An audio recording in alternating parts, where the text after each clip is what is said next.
Mga kaibigan, pauwi na tayo mga kaibigan. Pero nagyaya pa kumain to si Murphy, yung katrabaho ko, saka yung isang kasama ko. So pupunta lang kami sa Shakey's. So nandito na ako sa Shakey's. Ayun na yung kasama ko. Tara, kain muna tayo. Magandang gabi mga kaibigan, at nagbabalik po nyo po likod Dad Can Ride. At ito, pauwi na tayo ng bahay. At kakatapos lang namin kumain dun sa Shakey's. At nag-treat yung isa kong katrabaho. Pagkatapos ng trabaho, kumain muna kami. At ako'y busog na busog. At ito, pauwi na tayo mga kaibigan. Sana makauwi tayo na safe. Dahan-dahan lang, relax lang tayo mga kaibigan. Tara. Ito, nakakatuwa sa kalsada dito sa Carmona, no? May ilaw, tapos maluwag, mahangin, malamig. Alright. Mga natatakot magmotor, no? Di naman siya talaga nakakatakot. Basta ikaw ay maingat lamang. Kunyari, sobrang ingat mo, dito ka lang sa gilid. Huwag ka masyadong mabilis. Titingin-tingin ka lang sa side mirror. Saka sa dadaanan mo, sisiguraduhin mo walang lubak, walang bato, diba? Para hindi ka madidisgrasya. Kaya lang naman kasimple. Palagi tayong aware sa paligid. Palaging titingin sa side mirrors every 5 seconds or 10 seconds. Basta palagi kang titingin para makikita mo yung mga sasakyan na nasa paligid mo, hindi ba? So kung maluwag, pwede kang di ba, mabilis. Pwede kang magbibilis kung maluwag naman, di ba? So pag-usapan natin ang mga ways para ma-enjoy mo yung traffic, no? Yung traffic, yung sobrang traffic, paano mo siya ma-enjoy? Una, kumanta ka. Pangalawa, ano pa ba? Mag-English ka. Englishan mo yung sarili mo, mag-Pransa, mag-English, no? Kausapin mo yung sarili mo. Pangatlo, magdasal ka. Pangapat, kung meron kang intercom, tawagan mo yung asawa mo o kaibigan mo, di ba? May pagkwentuhan ka. Panlima, kung may intercom ka rin, makinig ka ng music, tapos kumanta ka ulit, di ba? Number 7, gusto mong may magkwento sa'yo, magano ka, pumunta ka sa Spotify, meron doon mga, alam mo na, kunyari, mga ghost stories sa Spotify, yung kukwentuhan ka, imbis na kanta, kukwentuhan kami, nagkukwento, parang telenovela sa radyo, no? At panghuli, mag-vlog ka. Yun, ito, kaya ako na-enjoy kasi nagbablog ako. Meron akong kausap, imaginary friend, which is kayo. Nagkukwento ako kung ano-ano, nagkukwento ako ng kung ano-ano na maisipan, na pumasok sa isipan ko, di ba? So nalilibang ako, di ba? Kahit traffic, kahit gaano pa kalayuan, kahit gaano pa ka-traffican, hindi ako naapektuhan dahil ako'y nalilibang. Napakasarap magmotor, huwag mo masyadong inintindi yung oras, kung oras ka makauwi. Napakasarap dahil wala kang magagawa at nasta ka na dyan sa traffic. Huwag natin masyadong iniisip ang traffic, no? Enjoy lang natin ang pagmumotor, huwag natin masyado pinamadali dahil kakamadali mo, baka paggising mo 60 anyos ka na o 70 anyos o 90 anyos, no? Kakamadali mo, isang pikit mo lang nasa ka na, 90 years old, no? Gusto mo ba yun, di ba? Kaya sulitin natin ang bawat oras, bawat araw, kasi ang buhay natin ay maikli lamang, no? Natin ma-enjoy ang bawat oras, bawat araw, no? Kausapin natin yung anak natin, kausapin natin yung asawa natin, di ba? Enjoy mo ang traffic, no?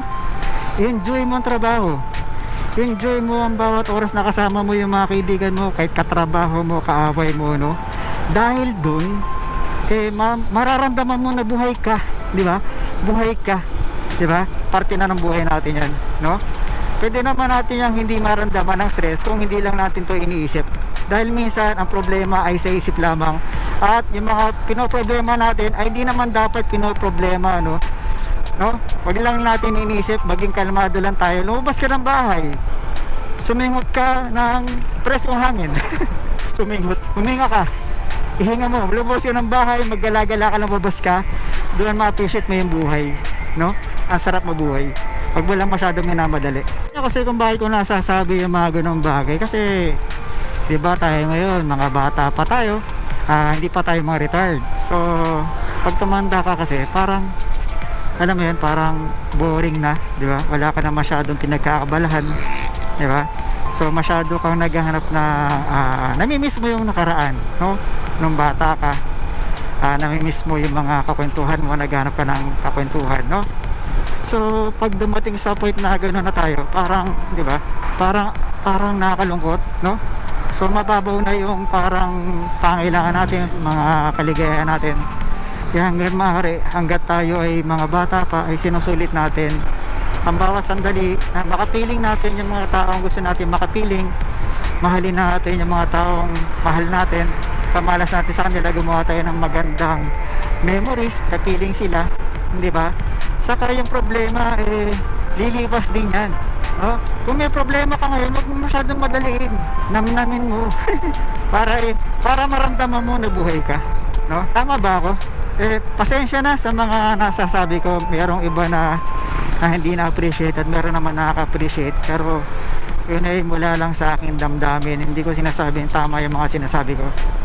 Lahat ay mula yun sa puso, may esperanza. Napakasarap mabuhay. Hindi ko ba alam kung bakit may ibang tao na gusto nang mawala, no? Siguro kailangan nilang lawakan yung kanilang pag-iisip at huminga. Kailangan nilang huminga at makipag-usap, no? Para sa gayon maintindihan nila kung gaano ba sila kaswerte, no? Kasi napakasarap mabuhay. Kahit gaano kalaki yung problema natin, ang problema ay lilipas lang din yan. Kung meron man mga taong lumayo at nawala, no? Ganun talaga ang buhay. Meron taong mawawala at meron taong darating, no? Hanggat tayo humihinga, hindi yun matatapos ng ganun-ganun lang, no? Kailangan lang natin tanggapin ang buhay, kasi ito yung pinaka the best na niregalo sa atin ng Panginoon, ang buhay. Tuloy, no? Aba, nagulat ako ra mga kaibigan, napakatuloy. Kala mo naman kumakarera o di mo alam kung natatayo. Pasensya na ha, kasi para akong nasyak ako. Nasa kabilang side ako ng kalsada dito sa outer lane. Ito pa talaga siya sisingit naman, naluwag-luwag nitong inner lane, no? Ay nako, nanggugulat na kasi sa side mirror, kasi yung ilaw niya naka-high, no? Nakakahiya naman sa kanya. So ngayon tumabi na ako sa gilid, tapos doon pa talaga sa singit dito. Kunyari ganito, nandito na ako, dito pa talaga sa singit sa kanan ko, no? Which is mali, no? Di magandang asil yun, boy. Doon, wag natin masyadong dinadamdam, di ba? Kalimutan natin yan. So pag-usapan natin ulit, ang buhay ay napaikli at biyaya sa atin ng Diyos yan, kaya pahalagahan natin ang buhay natin. Ang katawan natin ay kaharian ng Diyos, kaya dapat palagi natin iniingatan. Kung meron kang problema na malaki, makipag-usap ka lang, may makikinig sa'yo, at yung dinadamdam mo gagaan din yan, no? At wala namang permanente, lahat ay temporary, di ba? Problema, temporary lang yan, hindi yan permanente. Lilipas at lilipas din yan. Dadaan lang yan sa atin, sa buhay natin. O ba yung mga pinaproblema natin madalas? Yung hiniwalayan ng girlfriend, yung hiniwalayan ng boyfriend, o unang asawa. Mga kaibigan, hindi matatapos sa mundo mo kung hiwalayan ka ng isang tao, no? May taong lalayo at meron taong darating. Napakaraming tao sa mundo, 7 billion, tama ba? So sa ganun karaming tao, imposible na wala kang makilala, no? Kung iniwan ka nga, may mga magagandang alaala kayo, no? Wag lang natin yon masyadong pinag-iisip, kasi may mga bagay na hindi na natin talaga kayang ibalik, kahit ano pang gawin natin, no? Kaya ang gawin natin, mag-move on lang tayo, di ba? Marami kang makikilala, no? Pogi ka naman, maganda ka naman, meron kang mata, ilong at bibig, no? Kabahan ka kung wala kang mukha, no? Pero meron kang natatanging kagandahan, no? Na may maka-appreciate sa'yo. Huwag kang mag-alala. So kung di mo talaga makakalimutan, dahil ang ganda ng pinagsamahan nyo dati, di ba? Malay mo, mas magandang memories pa ang mabuo nyo sa bago, di ba? Kaya huwag natin yan masyadong pinoproblema. Mahirap talaga. Ako'y dumaan na rin sa ganyan. Pero ako'y nag-move on lang, no? Naging masaya lang ako sa maliliit na bagay, nakatulong sa akin yan. At ipinagdasal ko na lang din, at maganda naman ang kinalabasan. So kung di naman kayo sang-ayon sa aking mga pinagsasabi, pwede naman kayo mag-comment para ma-correct natin, no? Mga kaibigan, ako isang tao lamang na hindi perfecto.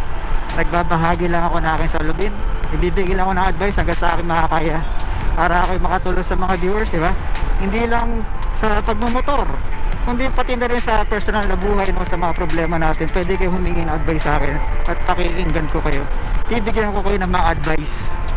Mahirap talaga mabuhay sa mundo, kasi bandang huli tayo lang talaga. Bandang huli laban lang natin, no? Alam niyo yun, pag tumanda tayo, kumbaga, kaya ako sinasabi, kasi nasa sa yun kung paano mo i-handle yung sitwasyon, no? Yung sarili mo sa oras ng kalungkutan, oras ng pag-iisa, no? Sariling laban mo din yan, sariling laban natin yan. Kaya ang may papayo lang din na tayo maging malakas sa loob, malakas sa pag-iisip, naging matibay tayo sa lahat ng oras. Napakasarap mabuhay, no? Napakasarap talaga mabuhay. Kaya kung sasabihin na di mo na kaya, sumusuko ko na, no? Intindihin mo, wala nang mas lulungkot pa sa taong naiwan sa outer space mag-isa, di ba? Sa lugar na kawalan, nawala talaga, no? Na naghihintay lang siya na makabalik sa Earth, no? Diba? Imagine mo, nasa outer space ka, no? Tapos naglalakbay ka, naghahanap ka ng planetang, alam mo na, planeta mo o planetang mapupuntahan, napakalayo, diba? Billions of light years away, no? Kahit ba mahaba yung buhay mo, diba? Kahit tatagal ka ng millions of years, pero yung ganong kalungkot na buhay, no? Na sitwasyon, diba? Wala nang tatalo ron sa taong nag-iisa sa kawalan, no? No? Kaya wag mo sasabihin hindi mo na kaya kasi di mo alam, baka may mas malala pang na nararanasan kumpara sa iyo, no? Mas marami pang tao na may mas malalang pinagdadaanan kaysa sa iyo. Kaya wag mo yan masyadong dinaramdan. Hindi ka nag-iisa. Kung naman ang problema mo, wag mo masyadong iniisip ang motor mo. Palaging may kapalit yan. Joke lang. Magagalit ang misis mo pag palagi mo pinapalitan, no? So sa pagmumotor, wag mo masyadong binibaby. Gamitin mo ng gamitin, no? Para hindi masira. Dahil ang motor, pag hindi ka nagamit dyan, tinutubuan ng sira yan. Kaya palagi natin gagamitin, no? Sa pagmumotor, napakasarap magmotor. Napakasarap magmotor. Mawawala ang stress mo. Nakakabata nga daw nga ang pagmumotor, sabi ng iba. Ito naman, kasi nawawala yung stress mo, diba? Nawawala yung stress ko. Na-enjoy ako. Ito yung pangtanggal ko ng stress, no? Kasi dahil sa pagmumotor, lumiligaya ka, nag-enjoy ka, pupuntahan mo yung mga lugar na gusto mo, diba? Lalo na sa traffic, no? Nakakaiwas ka sa traffic dahil pag nakakommute ka o nakasakay ka sa kotse o sa SUV, diba? Pag sobrang traffic, diba? Palagi ka nakakunot, diba? Palagi ka nagmamaktol dahil gusto mo nang magwala dahil sa traffic, no? Inis na inis ka na sa gobyerno kasi napaka-traffic, no? Ang pagmumotor, isa yung solusyon para mawala stress natin. At dahil sa nawawala yung stress natin, di ba? Nakakaiwas tayo sa mga sakit, gumaganda yung daloy ng dugo natin, nakakahinga tayo na maayos, kalmado tayo. Kaya maganda ang motor para mawala ang stress. Pero mag-iingat ka, ha? Di ko sinabing pag nagmotor, di ba? Tutuloy naman para karirisa, sabi mo, nakaka-enjoy magmotor para akong si Valentino Rossi, pero hindi. Dapat palagi kang mag-iingat, ha? Ito, tingnan mo yung takbo natin, mabagal lang, di ba? Pero hindi naman ako makarera. Bakit ako nag-i-enjoy? Kasi, ito, nagbablog ako, sinasama ko ng vlog, di ba? Naka-enjoy din magmotor kasi para ako nakakahinga na malalim, no? Kahit puro usok. Kahit puro usok, nakahinga ako ng malalim kasi feeling ko napakalaya ako, no? Feeling ko kaya kong lusutan lahat ng traffic, no? Sasabi na delikado raw motor, napakadelikado raw. Masasabi ko dyan, depende, no? Palagi namang mayroong kapahamakan, disgrasya kaysa tayo magpunta. Kahit nga ba nakatayo ka lang sa kanto, no, na wala kang ginagawa, minsan nababangga ka pa, di ba? So nasa yan, depende yan. So ang pagmumotor, safe naman yan kung ikaw is safe. Palagi kang aware sa paligid mo, no? Huwag ka lang magpipiling karerista, di ba? Huwag kang palaging yayabangan, no? At maging maingat ka. At ang pagmumotor ay napakaganda sa ating buhay, kumbaga. Nawawala yung stress natin, yung problema natin. Gusto mo bang pumunta ng Baguio, ng Sagada? Naku, pagmumotor napakagandang way para, diba? Para subukan. Pero mag-iingat ka, kailangan kompleto ka sa damit, sa protective clothing, diba? Sapatos, kung ano-ano pa, guantes, helmet, kailangan mahigpit yung helmet mo, kailangan dito makatalsikan. So kahit saan ka man pumunta, alam mo safe ka, at saka huwag kang masyadong mabilis, no? Kasi doon nagsisimula yun, pag masyado kang mabilis, yung reaction time mo na masyado na maliit, diba? Diba? So kung maliit yung reaction time mo, paano ka pa makakaiwas yan o makakailag nyan, diba? Kaya kailangan bagalo mo lang, kailangan meron kang spider sense, no? Hindi, joke lang. Palagi ka lang titingin sa side mirrors, mabagal ka lang, no? Maging defensive driver ka, no? Huwag ka magmamadali masyado. Kung lulusot ka man, pag mabagal yung lulusotan mo, doon mo siya lulusotan, wag mo yung sasabayan ng speed. Kunyari, para siya mabilis, tapos, diba, lulusot ka sa gitna. Delikado yan, lalo sa mga truck. Palagi kang ingat lang kumbaga. Palagi kang lalayo sa mga sasakyan hanggat maaari magkakaaway kayo, no? Hindi naman yung aaway mo, kumbaga parang layo-layo kayo. Huwag kayo magdidikit. Hanggat maaari, malayo ka sa kanya. Huwag naman sobrang layo, baka naman mapunta ka rito sa gilid ng kalsada, no? Diba? Hanggat maaari, iiwasan mo siya. Defensive nga, defense, diba? Defense. Diba? Wag sugod na sugod. Sa motor ko, wala ko ibang plano kundi ang paliguan to, kasi ang tagal ko na siyang hindi napapaliguan, mga kaibigan, no? Nagrereklamo na tong si ADB. Ito na minsan kung bakit tunog ngongo yung audio ko, kasi nakasarado yung aking helmet. So ito tinatry kong nakabukas para makumpara ko kung ano yung mas okay. Kasi naman minsan pinaproblema ko pag ako'y pabilis ang takbo, kunyari nasa expressway, rinig yung sipol ng hangin, no? Kaya madalas sinasarado ko yung aking visor para pag mabilis di masyadong rinig, di ba? Para mas malinaw yung audio. Ine-encourage ko kayo mga nagmumotor na bumili rin kayo ng action cam, kasi malaking bagay rin yan, no? Dahil nasa gabi. Kasi pag kunyari, yung mga masasamang loob, pag naalaman nila na meron kang suot na action cam na nagre-record, medyo parang di nagaganahan yan, no? Matatakot na yan. Kaya mahalaga meron action cam. So mga kaibigan, hanggang dito na lang. Huwag niyo pong kalimutan mag-like, share at subscribe ng ating YouTube channel. At huwag niyo rin po kalimutang i-hit ang notification bell, at sa gayon ay magkaroon po kayo ng mga information sa mga bago po natin mga video, mga kaibigan. Kita kits, peace!